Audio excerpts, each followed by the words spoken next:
আমার সকালবেলার নাস্তায় অনেক কিছু খাইতে ইচ্ছা করে কিন্তু কোনো কিছুই বানাইতে ইচ্ছা করে না। সকালবেলায় আমার এত আলসেমি লাগে। আমি মাঝে মাঝে ভাবি এরা কারা যারা সকালে উঠে ফ্রেশ ফিল করে। আমি তো 5 ঘন্টাও ঘুমায় দেখছি, রাতে 12 ঘন্টাও ঘুমায় দেখছি। সকালবেলায় উঠার পর তো আমার নিজেকে মুরগি মনে হয়, কারণ আমি তো ঝিমাইতেই থাকি আর ঝিমাইতেই থাকি। নাস্তা করতে করতে আজকে ভাবছি যে সারাদিন অনেক প্রোডাক্টিভ থাকবো। এরপরে 5 মিনিটের জন্য ফোনটা হাতে নিছিলাম, এরপরে দেখতেছি কি আমার না ক্ষুধা লাগছে।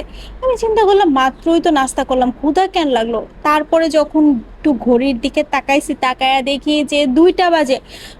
আমি তো 5 মিনিটের জন্য ফোন হাতে নিয়েছিলাম, 2টা কিভাবে বাজলো আমি এই হিসাব মিলাইতেই পারলাম। রান্না বান্না করে খাওয়ার পরে এমন টায়ার্ড লাগছে, জাস্ট বিছানায় একটু বসছি। এরপরে তো আমার সাথে আবার স্ক্যাম হয়েছে। আমি জাস্ট বিছানায় বসছিলাম, তারপরে যখন আমি উঠছি তখন দেখি অলরেডি সন্ধ্যা হয়ে গেছে। আমার বন্ধু আমাকে বললো কফি ডেটে নিয়ে যাবে, আমি তো নাচতে নাচতে রেডি হয়ে বের হয়েছি। তারপরে সে কি করছে, উল্টা আমাকে দিয়ে কফির বিল দেওয়াইছে।